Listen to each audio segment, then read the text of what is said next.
in the Netherlands where I live, we are now going to the so-called dark days, the autumn and the winter, and my idea was let me make a more or less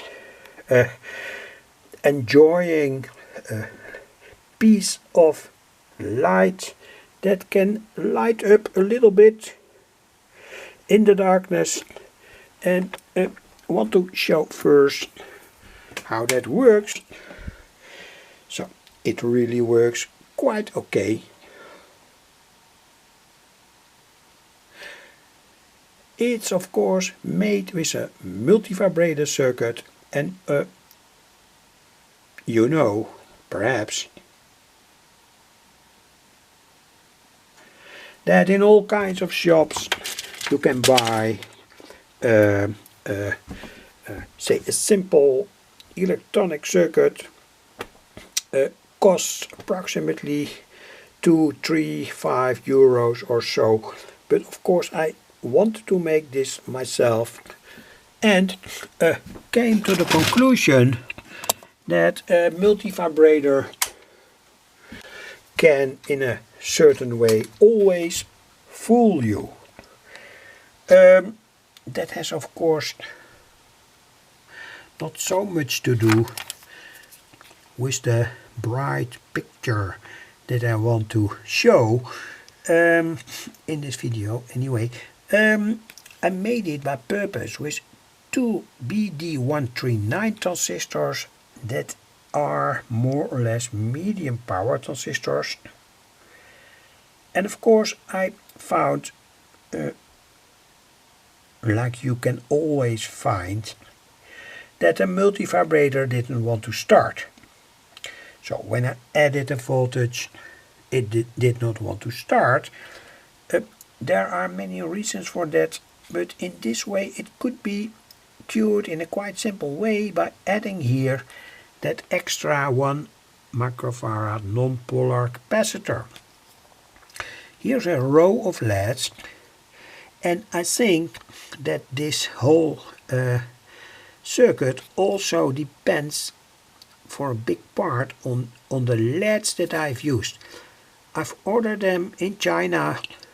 Of course that has not anything to do with, say, the not the problems, but say the issues that I find here with the circuit. But anyway, they have, say, a certain characteristic, and that is, I think, responsible in a certain way responsible for how that circuit works. These are these LEDs. I've ordered 50 of them or so anyway. You can also use other LEDs, and I think, that's only my idea by the way, that you perhaps don't encounter these kind of start problems.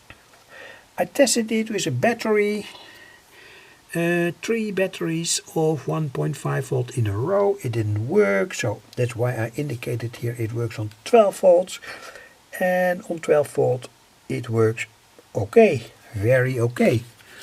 Here these LEDs again. So it works very nice, and of course when you have, say, a bunch of LEDs, a string of LEDs inside such a bottle, it is more or less, in my opinion at last, fascinating to see how that works out. Especially when it is dark, it's a very, very interesting sight. So, what's more to tell about it? When you change this resistor here, it's now 100 ohms. That is a kind of safe value. You can also use here, for instance, 47 ohms, and also here 47 ohms, but in that case the whole circuit starts to take a lot of current. I cannot demonstrate it, but it's now working on 5 volts, And you surely see the meter not moving. Let me go to 12 volts. Perhaps it's interesting to show. Does the LED take more current?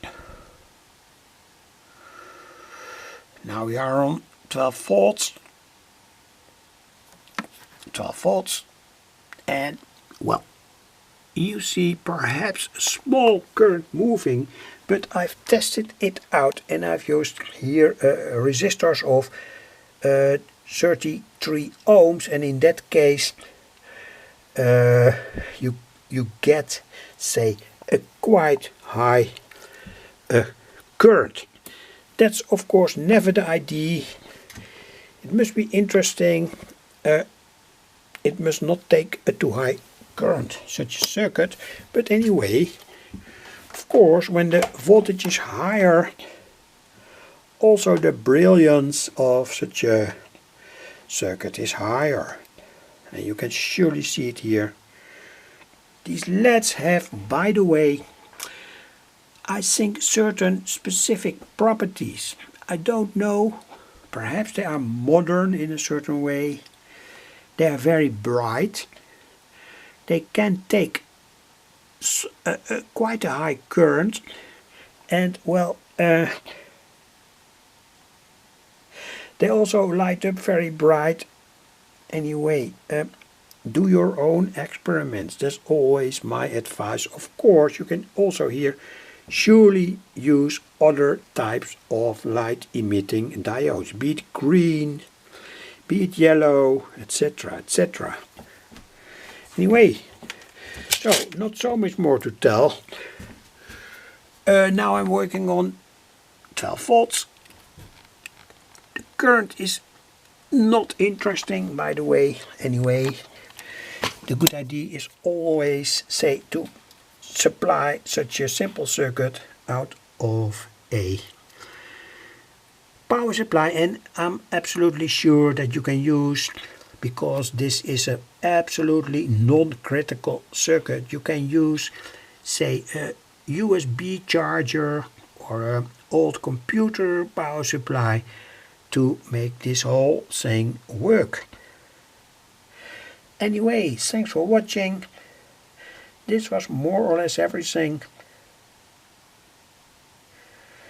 When talking about multivibrators, there are many things to tell, but anyway, the 12K resistor here sets in a certain way the bias of the transistor, and also here 12K. Here, when you change it, the frequency will change, etc., etc. A good circuit for many experiments. Wish you luck. And let's look at how this all works. Of course, when you use different capacitor values, the pulse-pause ratio will change. That means that the LEDs flicker on another frequency, so a small time on and a long time off, or reversed.